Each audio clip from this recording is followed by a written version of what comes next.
Good morning बच्चों। First भाग में हमने पढ़ा था पेज संख्या 58। एक धनी व्यवसायी के हाथ बेच डाला परंतु एक चतुर चोर ने, यहाँ तक पढ़ा था हमने। अब सेकंड भाग हम पढ़ेंगे पाठ 10 का, हीरे की आत्मकथा का। देखिए, परंतु एक चतुर चोर ने उसकी आंखों में धूल झोंककर मुझको उड़ा ही लिया। बूढ़ी का वेश बनाकर वह नदी के तट पर आकर रहने लगा। वह चाहता था कि 2 वर्ष के बाद जब लोग चोरी की बात भूल जाए तब वह मुझे किसी व्यवसायी के हाथ बेच डाले। उसने मुझे गड्ढे के भीतर छिपा रखा था ताकि उसे कोई पकड़ ना ले ना, चोर को। सहसा एक दिन बाढ़ आने पर नदी मुझे बहुत दूर बहा ले गई। बाढ़ उतर जाने पर मैं मिट्टी में दबकर किनारे पड़ा रहा। वहीं पड़े पड़े कई वर्ष बीत गए। हजारों लोग आए और चले गए पर मुझ पर किसी की भी दृष्टि नहीं पड़ी। सैकड़ों ने मुझे पैरों से कुचला और ठुकराया पर मैंने ये निरादर चुपचाप सह लिया।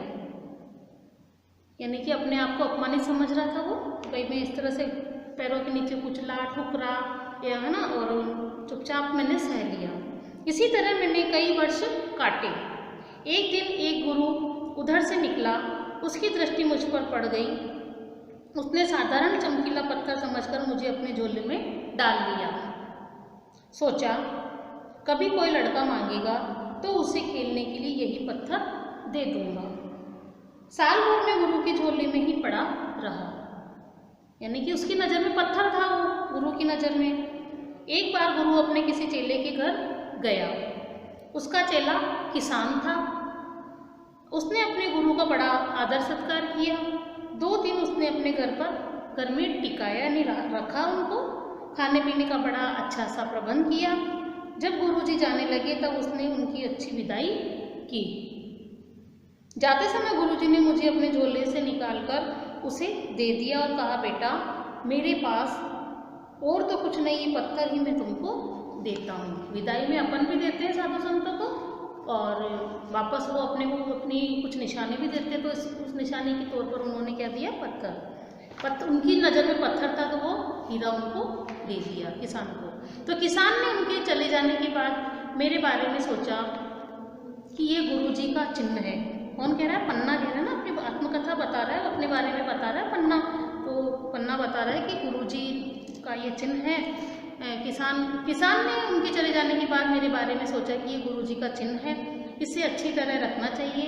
ये निश्चय कर उसने मुझे अपने हल की मूठ में लगा दिया।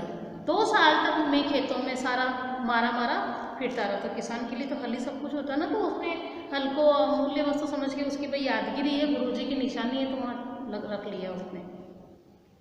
कुछ समय बाद एक जोरी उस गाँव में आया। हल की मूठ पर मुझे देखकर उसे बड़ा आश्चर्य हुआ। उसने किसान से पूछा, भाई ये पत्थर तुम्हें कहाँ से मिला है? किसान ने कहा, ये हमें गुरुजी दे गए हैं। वह इसे नदी के किनारे से उठाकर लाए थे। जौहरी ने मुझे खरीदना चाहा। पहले तो किसान ने मुझे बेचना स्वीकार नहीं किया क्योंकि मुझे वह अपने गुरुजी का चिन्ह स्वरूप मानता था। पर जब जौहरी उसे 25 रुपये तक देने लगा तब उसने मुझे बेच डाला। तो उसने सोचा 25 रुपये आएंगे किसान ने, लेकिन पन्ना को लग रहा है कि 25 रुपये बहुत कम कीमत में जौहरी ने मेरी कीमत आकी है ना। मैं क्या 25 रुपये जितना ही हूँ क्या, तो मेरी इतनी सी कीमत लगाई। तो जौहरी ने मुझे हल की मूठ से निकालकर एक चांदी के डिब्बे में बंद कर दिया। पर इस अपमान में मेरा हृदय विदीर्ण हो गया, यानी कि बहुत दुखी हो गया उसका पन्ने का हृदय। तो रत्न का पारखी होकर भी जौहरी ने मेरा मूल्य इतना कम कर दिया, यह मुझे असह्य हो गया। सहन नहीं हुआ, यानी कि मैं तो बहुत कीमती हूँ। ये घर पहुंचकर जब जौहरी ने बड़ी खुशी से डिब्बे को खोला और मुझे दुखी अवस्था में देखा तो उसने अपना सिर पीटते हुए कहा, अरे हीरा, इतने दिनों जगह जगह ठोकरें खाता रहा और तूने चूक तक नहीं की।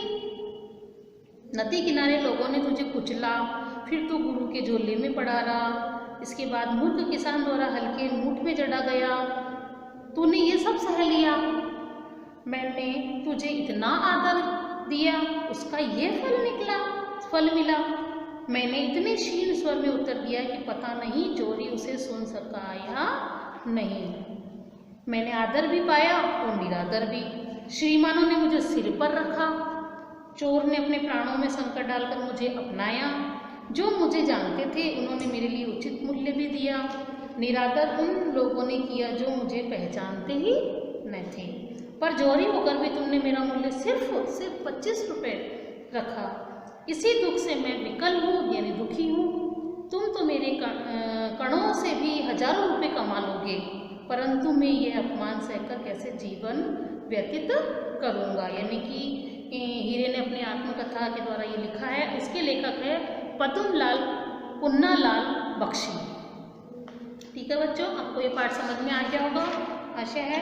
आप इस पाठ को 2-3 बार रीडिंग लगाइए ताकि आप आगे पाठ पढ़ने की स्पीड बढ़े। पाठ तो आपको समझ में आ गया कि हीरे ने अपने बारे में लिखा, यानी आत्मकथा है हीरे की। तो और पद्मलाल जी इसके लेखक है। वो हीरे की आत्मकथा के बारे में लिख रहे हैं। हीरा तो बोलता तो है नहीं, लेकिन वो उन्होंने ये सब सोच विचार अपनी सोच से हीरे के बारे में लिखा। ठीक है बच्चों, आप पाठ की रीडिंग लगाएं 2-3 बार। आशा आपको पाठ और समझ में आ जाएगा। नहीं आता तो वीडियो को सुनिए, समझिए। Thank you.